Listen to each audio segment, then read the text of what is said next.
அனைவருக்கும் வணக்கம். நம்ம வீட்டு பூஜை அறையில எதெல்லாம் இருக்கக்கூடாது, எதெல்லாம் இருக்கலாம் அப்படிங்கிறத பார்க்க போறோம். தினந்தோறுமே நம்ம வீட்ட பூஜை அறைய சுத்தமா வச்சுக்கணும். இப்ப நம்மளுடைய பூஜை அறையில எதெல்லாம் இருக்கக்கூடாது அப்படின்னு பார்ப்போம்.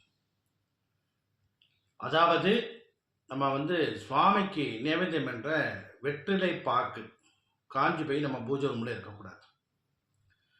சுவாமிக்கு சாத்துற புஷ்பம் காஞ்ச பையி சுவாமி படத்து மேலேயே இருக்கக்கூடாது. சுவாமி கண்ணாடி படம் உடைஞ்சதை நம்ம வீட்டில் வைக்கக்கூடாது.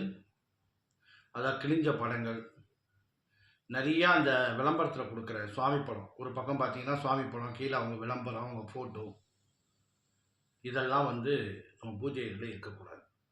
அதே மாதிரி நம்ம விளக்கேற்றிட்டு குளிர வைக்காமல் இருந்திருப்போம். அந்த திரியெல்லாம் எரிஞ்சு சாம்பலாகி இருக்கக்கூடாது. சுவாமிக்கு பஞ்சபாத்திரத்தில் நேவேத்தியம் பண்ணுறதுக்காண்டி தண்ணி வைப்போம். அந்த தண்ணி அப்படியே 2-3 நாளைக்கு தொடர்ந்து இருக்கக்கூடாது. இதெல்லாம் பூஜை அறையில் இருக்கவே கூடாது.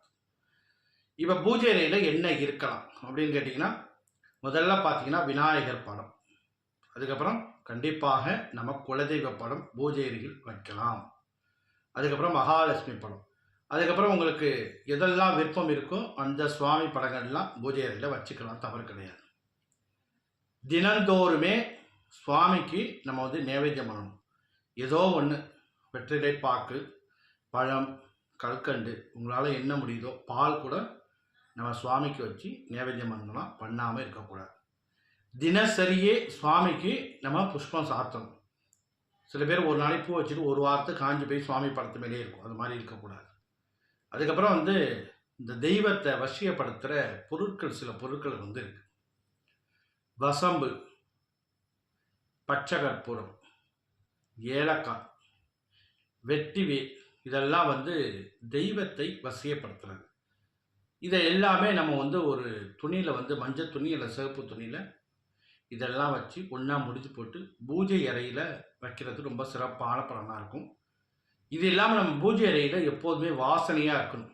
தசாங்கம் ஏற்றி வைக்கணும், சாம்பிராணி நிறையா போடணும், மறி கொழுந்து அது மாதிரி இருந்தால் வாங்கி வைக்கலாம். இது மாதிரி விஷயங்கள்லாம் பூஜை அறையில் செய்கிறதுனால என்ன ஆகும்னா, நம்மளுடைய தெய்வங்கள் நம்ம வீட்டு பூஜை அறையில் நின்று பேசும். நன்றி, வணக்கம்.